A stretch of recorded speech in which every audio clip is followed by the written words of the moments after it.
Hello guys, welcome back to my channel Study Studio with Tanu. Today's subject is Kannada, lesson number 14, Veerarani Keladi Chennamma. 6 standards, Kannada. Are you all excited? Come, let's begin. ದೃಶ್ಯ 1. ಚೆನ್ನಮ್ಮ, ಏನು ಜಂಗಮರೇ, ಏನು ನಿಮ್ಮ ಸಮಸ್ಯೆ? ಚೆನ್ನಮ್ಮ ಅಂತ ಇರ್ತಾಳೆ. ಅವಳು ಕೆಳದಿನ rule ಮಾಡ್ತಾ ಇರ್ತಾಳೆ. ಚೆನ್ನಮ್ಮ ಇರುವಾಗ ಎಲ್ಲರೂ ಸೇನಾಧಿಪತಿಗಳು ಅವರೆಲ್ಲ ಇರ್ತಾರಲ್ಲ, ಅವರೆಲ್ಲ ಒಬ್ಬೊಬ್ಬರಾಗಿ ಬಂದು ಅವ್ರವ್ರ ಕಷ್ಟಗಳನ್ನ ಹೇಳ್ಕೊತಾ ಇರ್ತಾರೆ. ಅದರಲ್ಲಿ ಜಂಗಮ ವೇಷಧಾರಿ ಅಂತ ಒಬ್ಬಿರ್ತಾನೆ. ಏನು ಜಂಗಮರೇ, ಏನು ನಿಮ್ಮ ಸಮಸ್ಯೆ? ಏನು ಜಂಗಮರೇ, ನಿಮ್ಮದೇನು ಸಮಸ್ಯೆ ಅಂತ ಚೆನ್ನಮ್ಮ ಕೇಳ್ತಾರೆ. ಜಂಗಮ ವೇಷಧಾರಿ, ಜಂಗಮ ಅಂತರ ಒಂದು ವೇಷ ಹಾಕೊಂಬಂದಿರ್ತಾನೆ. ನಾವು ಜಂಗಮರಲ್ಲ ತಾಯಿ, ನಾವು ಛತ್ರಪತಿ ಶಿವಾಜಿಯವರ ಮಗ ರಾಜಾರಾಮ. ನಾನು ಜಂಗಮರಲ್ಲ ತಾಯಿ, ನಾನು ಛತ್ರಪತಿ ಶಿವಾಜಿ ಇದ್ದಾರಲ್ಲ ಅವ್ರ ಮಗ, ನಾನು ರಾಜಾರಾಮ ಅಂತ ಹೇಳ್ತಾರೆ. ಚೆನ್ನಮ್ಮ, ಏನು ನೀವು ಛತ್ರಪತಿ ಶಿವಾಜಿಯವರ ಮಕ್ಕಳೇ? ನನ್ನಿಂದೇನಾಗಬೇಕು? ಬನ್ನಿ ಕುಳಿತುಕೊಳ್ಳಿ. ಏನು ನೀವು ಛತ್ರಪತಿ ಶಿವಾಜಿಯವರ ಮಗನ?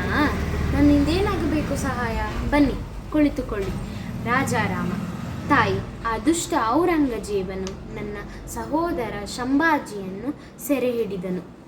ಆ ದುಷ್ಟ ಔರಂಗಜೇಬ ಅಂತ ಒಬ್ಬ ಇರ್ತಾನೆ. ಅವನೇನು ಮಾಡಿರ್ತಾರೆ, ಛತ್ರಪತಿ ಶಿವಾಜಿಯವರ ರಾಜಾರಾಮ ಸೋದರನನ್ನು ಸಾಯಿಸಿಬಿಡ್ತಾನೆ.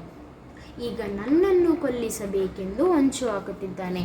ಈಗ ನನ್ನನ್ನು ಸಾಯಿಸಬೇಕು ಅಂತ ಐಡಿಯಾ ಮಾಡ್ತಾ ಇದ್ದಾನೆ. ನಮ್ಮ ರಾಜ್ಯವನ್ನು ವಶಪಡಿಸಿಕೊಳ್ಳಲು ಸೈನ್ಯವನ್ನೇ ಕಳಿಸಿದ್ದಾನೆ. ನನ್ನ ರಾಜ್ಯನ ಅವನ ಕೈ ವಶ ಮಾಡ್ಕೊಳ್ಳೋಕ್ಕೆ ಅವನ ಸೈನ್ಯನೆಲ್ಲ ಕಳಿಸಿದಾನಂತೆ. ಈಗಾಗಲೇ ಕೆಲವು ಕೋಟೆಗಳು ಅವನ ಕೈವಶದಲ್ಲಿ, ಈಗಾಗಲೇ ಸ್ವಲ್ಪ ಕೋಟೆಗಳು, ನನ್ನ ಕೋಟೆಗಳೆಲ್ಲ ಅವನ ಕೈವಶದಲ್ಲಿದೆಯಂತೆ. ಚೆನ್ನಮ್ಮ, ಬೇರೆ ರಾಜ್ಯದವರು ನಿಮಗೆ ರಕ್ಷಣೆ ನೀಡಲಿಲ್ಲವೇ?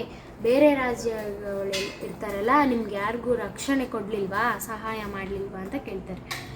ರಾಜಾರಾಮ, ಇಲ್ಲ ತಾಯಿ, ಆ ದುಷ್ಟ ಔರಂಗಜೇಬನ ಕೋಪಕ್ಕೆ ಹೆದರಿ ರಕ್ಷಣೆ ನೀಡಲಿಲ್ಲ. ಆ ದುಷ್ಟ ಔರಂಗಜೇಬ ಇರ್ತಾನಲ್ಲ, ಅವನಿಗೆಲ್ಲರೂ ಹೆದರ್ಕೊಂಡು ರಕ್ಷಣೆ ನೀಡಲ್ವಂತೆ. ಚೆನ್ನಮ್ಮ, ಇರಲಿ, ಶಿವಾಜಿ ರಾಜರವರ ಮಗನಿಗೆ ರಕ್ಷಣೆ ನೀಡುವುದು ನಮ್ಮ ಧರ್ಮ. ಇರಲಿ, ಪರವಾಗಿಲ್ಲ, ನಾವೇ ನಿಮಗೆ ರಕ್ಷಣೆ ಕೊಡ್ತೀವಿ. ನಿಮಗೆ ರಕ್ಷಣೆ ಕೊಡುವುದು ನಮ್ಮ ಧರ್ಮ. ನಿಮಗೆ ಆಶ್ರಯ ನೀಡುವುದು ನಮ್ಮ ಕರ್ತವ್ಯ. ನಿಮಗೆ ರಕ್ಷಣೆ ಕೊಡೋದು, ನಿಮಗೆ ಪ್ಲೇಸ್ ಮಾಡಿಕೊಡೋದು ನಮಗೆ ಕರ್ತವ್ಯ. ತಿಮ್ಮಣ್ಣ ನಾಯಕರೇ, ಇವರನ್ನು ನಮ್ಮ ಅತಿಥಿ ಗೃಹಕ್ಕೆ ಕರೆದುಕೊಂಡು ಹೋಯಿರಿ. ತಕ್ಕ ವ್ಯವಸ್ಥೆ ಮಾಡಿರಿ, ನಂತರ ಆಲೋಚನೆ ಮಾಡೋಣ. ತಿಮ್ಮಣ್ಣ ನಾಯಕರ ಅಂತ ಒಬ್ರು ಇರ್ತಾರೆ. ಇವ್ರನ್ನ ಅತಿಥಿ ಇದಕ್ಕೆ ಗೆಸ್ಟ್ ಹೌಸ್ಗೆ ಕರ್ಕೊಂಡೋಗಿ ಎಲ್ಲ ಸರಿಯಾಗಿ ವ್ಯವಸ್ಥೆ ಮಾಡಿ ಆಮೇಲೆ ಈ ವರ್ಷದ ಬಗ್ಗೆ ಆಲೋಚನೆ ಮಾಡೋಣ, ಚಿಂತಿಸೋಣ. ತಿಮ್ಮಣ್ಣ ನಾಯಕ, ಆಗಲಿ ತಾಯಿ, ಸರಿ ಅಂತ ಹೇಳ್ತಾರೆ. ರಾಜಾರಾಮ, ನಿಮ್ಮ ಮನಸ್ಸು ದೊಡ್ಡದು ತಾಯಿ, ನಿಮಗೆ ನಾನು ಸದಾ ಚಿರಋಣಿ. ನಿಮ್ಮ ಮನಸ್ಸು ದೊಡ್ಡದು ತಾಯಿ, ಯಾವಾಗಲೂ ನನಗೆ ಚಿರಋಣಿ ಆಗಿರ್ತೀನಿ ಅಂತ ಹೇಳ್ತಾರೆ. That's all for today's class. I hope you all understood what I teach today.